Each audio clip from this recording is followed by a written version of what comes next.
أما بعد فأعوذ بالله من الشيطان الرجيم بسم الله الرحمن الرحيم إلا تنصروه فقد نصره الله إذ أخرجه الذين كفروا ثاني اثنين إذ هما في الغار صدق الله العظيم.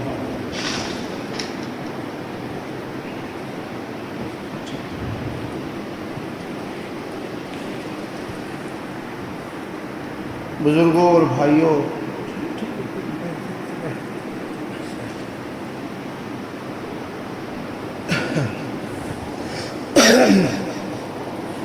عرض یہ کر رہا تھا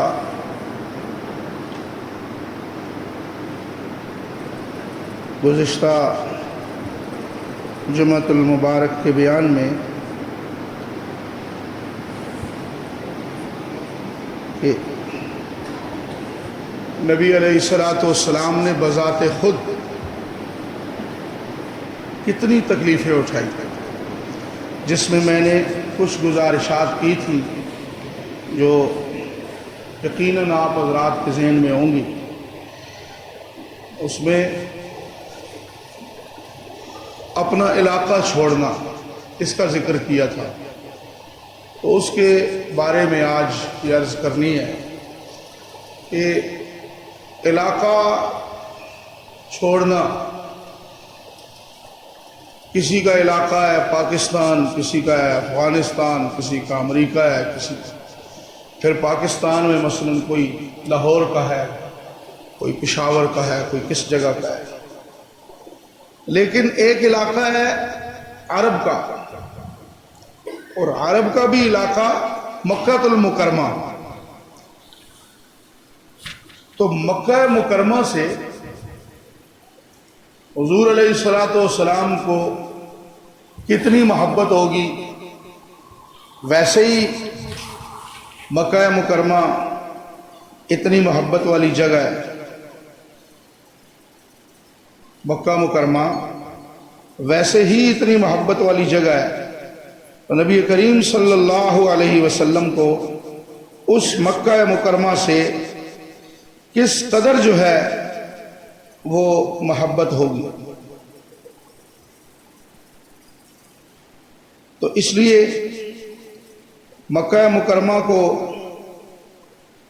چھوڑنا، باقی جگہ بھی ہیں لیکن مکہ مکرمہ خاص کر کے اس کو چھوڑنا، اللہ اکبر، کتنا مشکل تھا۔ نبی علیہ السلام کا یہ اپنا علاقہ ہے، اپنا گھر ہے، اپنا سب کچھ ہے۔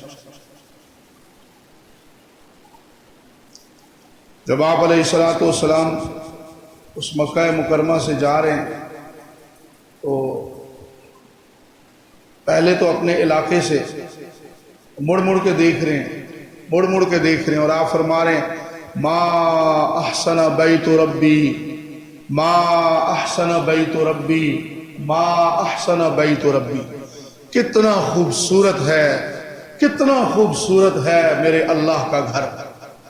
ما احسن بیت ربی، میرے رب کا گھر کتنا خوبصورت، کتنا پیارا گھر ہے، اللہ اکبر۔ لیکن بس ظالموں نے نہیں رہنے دیا، اور پھر اللہ کی شان دیکھیں کہ کتنا پیارا محبوب علاقہ عرب کا، اور پھر مکے کا، نبی علیہ السلام کا کتنا محبوب علاقہ، لیکن حضور علیہ السلام کو چھوڑنا پڑا۔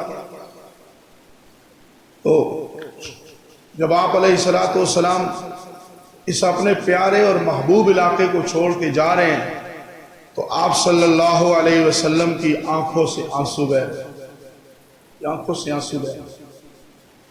ایسا رقت آمیز منظر۔ صحابہ اکرام جا چکے ہیں، اور اب یہ دونوں ہستیاں، آخری نبی اور سب سے اول صحابی، دونوں جو ہے اس علاقے کو چھوڑ کے آپ تشریف لے جا رہے ہیں۔ اور آپ دیکھیں کہ اس وقت میں نبی علیہ السلام اس حال میں جب جا رہے ہیں تو آپ صلی اللہ علیہ وسلم نے اپنے ساتھ انتخاب کس کا فرمایا؟ یہ پچھلے جمعے میں عرض کیا تھا کہ حضرت علی رضی اللہ تعالیٰ عنہ کو اپنی چادر دے کر فرمایا، علی جب تک یہ چادر تم اوڑے رہو گے تمہیں دنیا کی کوئی طاقت تمہارا نقصان نہیں کر سکے گی، کہ اپنی میری چادر اوڑھ لو۔ اور پھر حضرت ابوبکر صدیق رضی اللہ تعالیٰ عنہ کو ساتھ لے کر آپ نکل پڑے۔ حضرت ابوبکر صدیق نبی علیہ السلام کے کتنے محبوب ہیں، کتنے پیارے ہیں کہ نبی علیہ السلام اس وقت میں انتخاب فرما رہے ہیں تو حضرت سیدنا صدیق اکبر رضی اللہ تعالی۔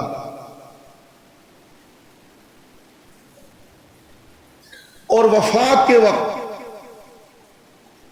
نبی علیہ السلام نے ایک جملہ ارشاد فرمایا، راز تھا جو دل کے اندر راز، اس راز کو کھولا نبی علیہ السلام نے اپنی وفات کے وقت۔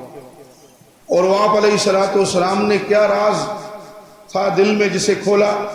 آپ نے فرمایا، لو کنت اتخذت خلیلا، اگر میں کسی کو اپنا دوست بناتا، اگر میں دنیا میں کسی کو اپنا خلیل بناتا، اپنا دوست بناتا، تو آپ علیہ السلام نے فرمایا، لاتخذت ابا بکر خلیلا، میں حضرت ابو بکر صدیق کو اپنا خلیل اور اپنا دوست بناتا۔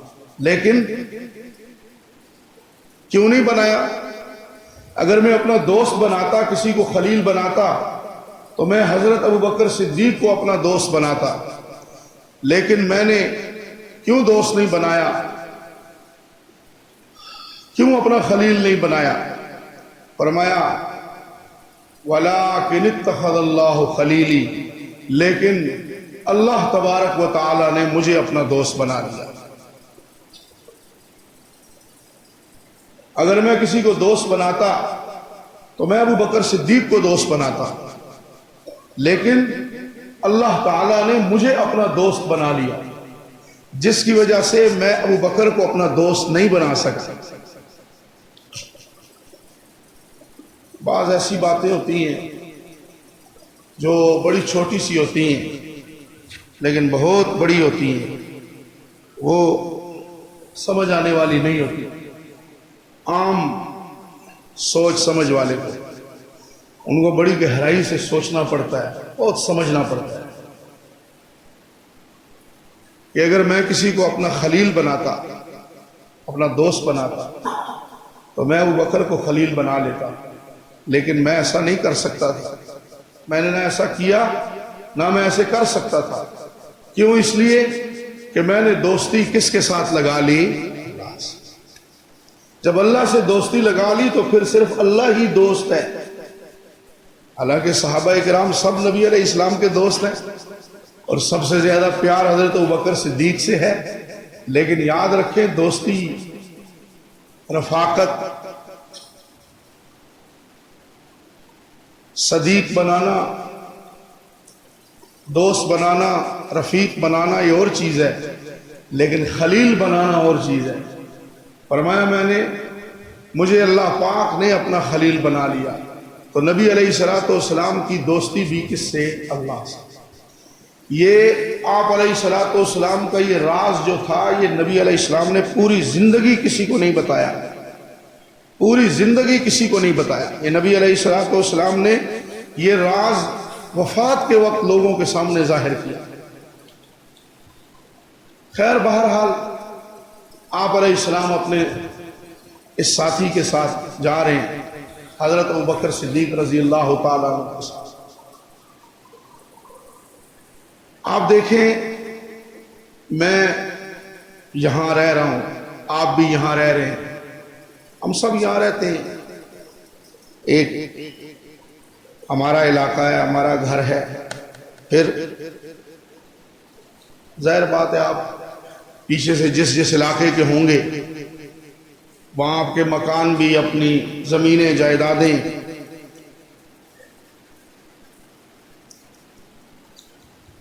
آپ کے اپنے رہن سہن کی جگہ، رہن سہن کی چیزیں۔ نبی علیہ السلام کو بھی اللہ پاک نے بشر بنایا، اس دنیا میں پیدا کیا۔ آپ علیہ السلام کا بھی یہ تقاضے تھے، رہنا کھانا پینا زمین مکان، لیکن آپ دیکھیں اللہ نے حکم دیا کہ یہاں سے نکلیں، علاقے کو چھوڑ دیں، اپنی زمینوں کو چھوڑ دیں، اپنے رشتہ داروں کو چھوڑ دیں، اپنے دوستوں یاروں کو چھوڑ دیں، اپنی یہاں کی سواریوں کو چھوڑ دیں۔ وہیں کے رہنے والے عبد المطلب کا بیٹا عبداللہ، اس کا بیٹا ابو طالب، ان کے بیٹے عباس، اور یہ سارے بیٹے ہیں ان کے، اور یہ سب رشتہ دار ہیں۔ اور پھر اللہ کی شان یہ کہ آپ دیکھیں کہ ان سارے رشتہ داروں کو چھڑوایا۔ آپ توجہ میری طرف رکھیں، میری طرف دیکھیں، آپ ان سارے رشتہ داروں کو، سارے کے سارے عزیز و اقارب کو، سب کے سب کو چھڑوا دیا۔ یہ ساری عزت کی چیزیں ہیں، یہ رشتہ داریاں، یہ سواریاں، یہ سب کچھ، لیکن سب کچھ چھوڑوا دیا۔ سب کچھ چھڑوا کر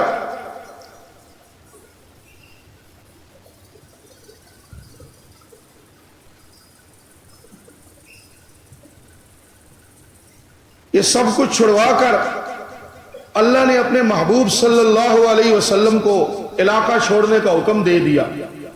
توجہ آپ میری طرف کریں۔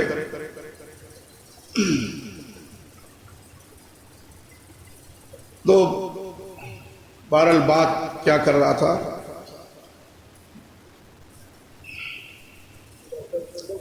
اس کا مطلب یہ ہوا کہ یہ جو جانے کا حکم دے دیا، اس کا مطلب یہ ہوا کہ یہ جو چیزیں ہیں، یہ ساری عزتیں، یہ ظاہری عزتیں ہیں، یہ دنیا کی عزتیں ہیں۔ یہ جائیداد، یہ مال، یہ گاڑیاں، یہ بنگلے، یہ سب کچھ، یہ عارضی عزتیں ہیں، یہ ظاہری عزتیں ہیں۔ حکم دیا کہ سب کچھ چھوڑ کے نکل جاؤ۔ تو معلوم اس سے یہ ہوا، ایک عزتیں دو قسم کی ہیں، عزتیں دو قسم کی ہیں، ایک عارضی اور وقتی عزت ہے، اور ایک عزت ہمیشہ ہمیشہ کی عزت ہے، اور وہ اصل عزت ہے۔ عارضی عزت، اور جسے یوں کہیں کہ نقلی عزت، اور ایک عزت وہ ہے جو اصل عزت ہے، جو ہمیشہ ہمیشہ کی عزت ہے۔ تو اللہ رب العزت نے اپنے پاس جو عزت رکھی ہے، اللہ نے جو اصل عزت رکھی ہے، وہ یہ دنیا کے مال و متاع نہیں ہیں، اور دنیا کی جائیدادیں نہیں ہیں، یہ دنیا کی کوٹھیاں اور بنگلے نہیں ہیں جن کو ہم نے اصل عزت بنا رکھا ہے۔ ہم نے جن عزتوں کو اصل عزت بنایا ہوا ہے، یہ اصل عزتیں نہیں ہیں۔ آج ہم جن چیزوں کی خاطر علل اعلان اپنے سگے بھائی کو، پہلے خنجر ہوتا تھا، تلوار ہوتی تھی، اب مشین آ گئی، کون سی؟ کلاشنکوف۔ ہم اپنے سگے بھائی کو ان مشینوں سے، اس زمین، اس مکان، اس جائیداد، اس دکان، اس پیسے کی خاطر سگے بھائی کو، جو بھائی ایک ماں باپ سے دونوں نے جنم لیا، اس سگے بھائی کو اس مشین سے چھلنی کر دیتے۔ کیوں؟ اسے کیوں ملے، میری عزت کم کیوں ہو؟ اللہ کے بندے، یہ عزت تو عارضی ہے، اصل عزت جو ہے وہ آخرت کی ہے، اصل عزت قبر کی ہے۔ اگر وہاں کی عزت نہ ہوئی تو کچھ بھی نہیں ہے، اگر آخرت کی عزت نہ ہوئی تو کچھ بھی نہیں ہے۔ اصل عزت وہ آخرت کی ہے، حقیقی عزت آخرت کی ہے۔ یہ اللہ نے نبی علیہ الصلوۃ والسلام کو اور صحابہ کرام کو ہجرت کروا کر اللہ نے دکھا دیا، اللہ نے بتا دیا، سمجھا دیا اللہ نے پوری کائنات کو، اور خاص کر کے ان لوگوں کو جو یہ دعویٰ کرتے ہیں لا الہ الا اللہ محمد الرسول اللہ۔ یہ دیکھ لو، دو عزتیں، ان میں سے چن لو۔ آج ہم 1 انچ زمین، اس کی خاطر دوسرے کی عزت کو تباہ کر دیتے ہیں۔ اور کیا ہے یہ دنیا؟ اس دنیا کے مال و متاع کیا ہے؟ نبی علیہ الصلوۃ والسلام کا ارشاد گرامی ہے، آپ علیہ الصلوۃ والسلام نے ارشاد فرمایا جس شخص نے ایک مرتبہ سبحان اللہ کہا، ایک مرتبہ، فرمایا اللہ تبارک و تعالی اس کے لیے جنت میں ایک درخت لگا دیتا ہے، اور اس درخت کی موٹائی اتنی زیادہ ہے، فرمایا کہ اگر 100 سال تک عربی النسل گھوڑا اگر 100 برس تک اس کے گرد گھومتا رہے تو فرمایا نبی علیہ السلام نے اس درخت کا سایہ ختم نہیں ہونے والا۔ ایک سبحان اللہ، 100 برس تیز رفتار گھوڑا بھاگتا رہے۔ میرے آپ کے پاس اتنی زمین ہے، میرے آپ کے پاس اتنا کچھ ہے، وہ ایک گھوڑا، ایک درخت، اس کے گرد ایک گھوڑا 100 برس تک دوڑتا رہے، تیز رفتار گھوڑا، تو نبی علیہ السلام نے فرمایا تیرے منہ سے نکلی ہوئی ایک سبحان اللہ، اس کے بدلے میں جو اللہ تعالی جنت میں درخت لگاتا ہے، وہ فرمایا ایک الحمدللہ، ایک مرتبہ لا الہ الا اللہ، وہ فرمایا ایک مرتبہ اللہ اکبر، فرمایا جس نے پڑھا سبحان اللہ والحمدللہ ولا الہ الا اللہ واللہ اکبر، یہ ہمارے 6 کلموں میں سے ایک کلمہ ہے، سبحان اللہ والحمدللہ ولا الہ الا اللہ واللہ اکبر۔ نبی علیہ السلام نے فرمایا اس ایک کلمے کے پڑھنے کی وجہ سے اللہ تعالیٰ اس کے لیے ایسے 4 درخت اس کی جنت میں لگا دیتا ہے۔ اس لیے ان چیزوں پہ نہ اترایا کرو۔ آپ کے پاس گاڑی ہے تو گاڑی کو لش پش کر کے اپنے دوست کا، بھائی کا دل نہ جلایا کرو۔ آپ کو اگر اچھے کپڑے پہن لیے، کوئی پرفیوم شرفیوم لگا لیا تو اس سے کسی کو جلایا نہ کرو۔ درخت کے اوپر جب پھل لگتا ہے تو درخت اکڑتا نہیں ہے، درخت جھک جاتا ہے۔ جب پھل والا درخت ہوتا ہے تو جھکتا ہے، وہ اس میں اکڑ نہیں آتی۔ آپ کے ساتھ جب پھل لگتے ہیں تو آپ اکڑ جاتے ہیں۔ معلوم ہوا کہ کھوکھلے ہیں۔ لوگوں کے پاس کروڑوں روپے ہوتے ہیں، لاکھوں کروڑوں کی گاڑیاں ہوتی ہیں، ایسے فقیری میں رہتے ہیں، کسی کو محسوس نہیں ہوتا۔ ایک مرتبہ میں نے دیکھا ایک جگہ پہ ویسے کہیں بیٹھا ہوا، ایک بندہ آیا پرانے سے موٹر سائیکل پہ، اور اس کے بالکل میلے کچیلے کپڑے، یوں آیا موٹر سائیکل کھڑا کی، ایک گاڑی بڑی اعلیٰ گاڑی دیکھنے لگ پڑا۔ تو ساتھ بندہ کھڑا تھا، جی کس کی ہے؟ انہوں نے کہا میری۔ انہوں نے کہا میں یہ گاڑی ڈھونڈ رہا ہوں، انہوں نے کہا جی فلاں، انہوں نے کہا جی ماڈل گاڑی سارا مجھے پتا ہے، اللہ دکھاتا ہے کبھی۔ تو اچھا میں ادھر دیکھ رہا ہوں، میں بھی، وہ بندہ بھی بڑا حیران، کہتا ہے جی میں بتاؤں؟ کہتا ہے میں جانتا ہوں یار، میں ان گاڑیوں کو میں نہیں جانتا تو کون جانتا ہے؟ یہ فلاں ماڈل ہے، فلاں نام ہے، فلاں۔ یہ بندہ حیران رہ گیا، موٹر سائیکل اس کا بالکل جسے آپ لوگ پھٹیچر کہتے ہیں وہ، اور میلے سے کپڑے، بڑی عاجزی سے، بڑا اچھا کتنے کی؟ اس نے کہا جی یار مہربانی کرو۔ اس نے کہا نہیں اتنے۔ وہ کہا نہیں جی، ایک دو باتوں میں بات طے ہوگی۔ اور ایک دم اس نے جیب سے کوئی 4-5 لاکھ روپیہ نکالا، بھائی جان یہ بیانہ لے لو۔ تو میں تو اتنا نہیں دلچسپی رکھتا، میرا بیٹا آئے گا ابھی۔ تو تھوڑی دیر بعد اس کا بیٹا آ گیا، اس نے کہا آئیں جی اس کام کریں۔ یا خدایا، اتنی مہنگی گاڑی اس طرح بندہ سڑک پہ جاتا ہو دیکھی، اور وہ تصور نہیں بندہ کر سکتا۔ آنن فانن اس نے جناب وہ کیا، اور باقی پیمنٹ اس نے اسی دن اس نے ادا کی، اور وہ گاڑی اس کا بیٹا لے کے چلا گیا۔ اس سے پھر لڑکے سے پھر اس نے پوچھا، پھر مجھے بتایا یار وہ تیرے والد صاحب۔ انہوں نے کہا جی ماشاءاللہ اللہ کا اتنا دیا ہے، لیکن ان کا ہمیں بھی یہی درس ہے کہ بیٹا اللہ نے مال و دولت جتنا دیا ہے، لیکن کبھی بھی سر اٹھا کے اکڑ کے نہیں چلنا، عاجزی سے رہنا۔ آج ہمارے پاس ایک موٹر سائیکل ہی آتی ہے تو ہم کیا کچھ کر لیتے ہیں۔ اگر ان چیزوں کی قدر ہوتی، اگر ان کی ویلیو اللہ کے ہاں ہوتی، اللہ تعالیٰ کبھی اپنے محبوب کو گھر سے بے گھر نہ کرتا، لیکن گھر سے بے گھر کر دیا، اپنے چھڑوا دیے، کائنات کو بتا دیا اے کائنات والو میرے ہاں ان چیزوں کی کوئی قدر نہیں ہے، اگر قدر ہے تو نیک اعمال کی ہے، وہ بناؤ، اپنے زیادہ سے زیادہ کرو، نیک اعمال بناؤ، نیک اعمال اپناؤ۔ اس لیے یہ دنیا کی کوئی حیثیت نہیں۔ اور پھر آپ دیکھیں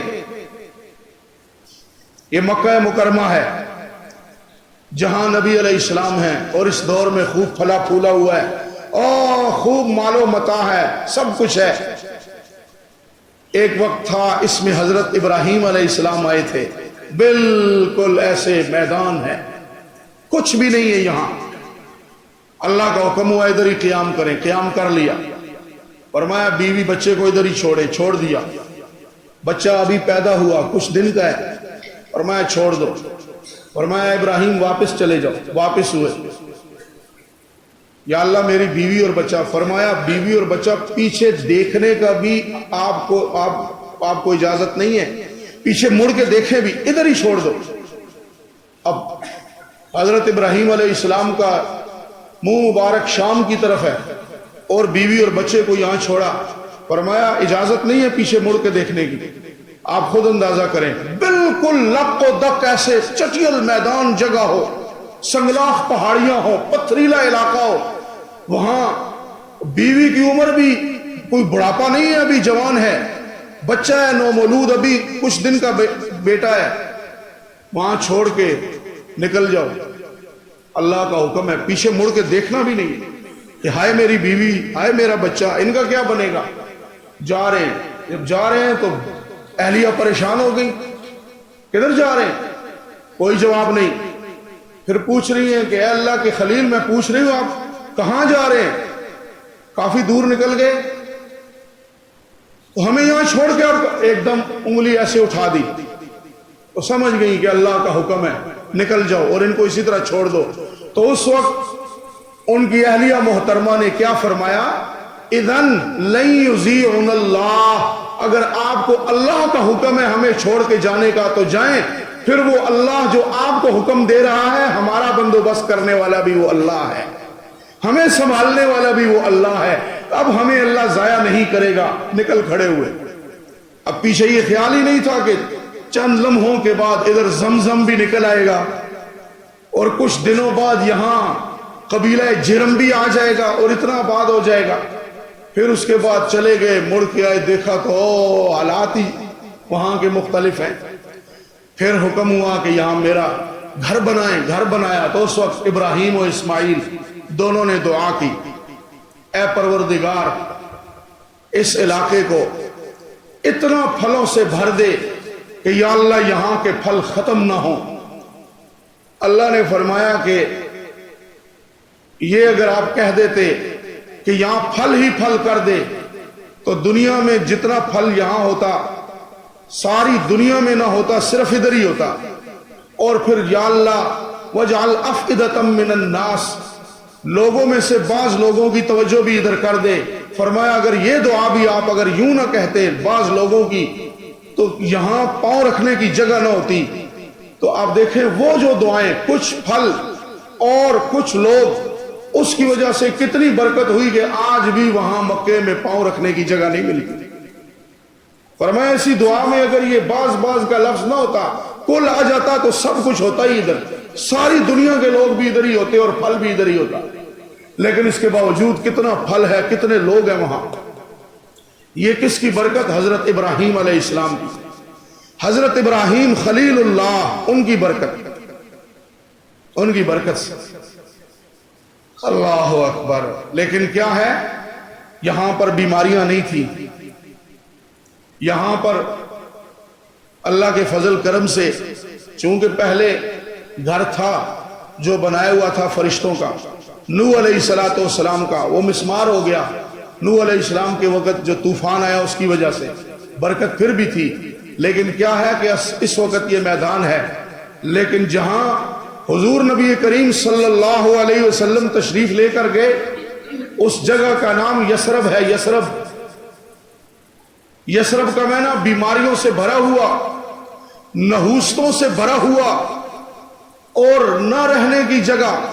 آپ علیہ السلام جو ہی مکے سے نکلے، سفر کرتے کرتے کرتے مدینہ منورہ پہنچے تو آپ نے مدینہ کی وادی پہ کھڑے ہو کر فرمایا، اے بیماریوں، اے پریشانیوں، اے نحوستوں، میں اللہ کا پیغمبر اپنا سب کچھ چھوڑ کر حضرت محمد صلی اللہ علیہ وسلم یہاں آ چکا ہوں، میں تم ساری چیزوں کو حکم دیتا ہوں، یہاں سے اپنا بوریا بستر اٹھاؤ اور نکل جاؤ۔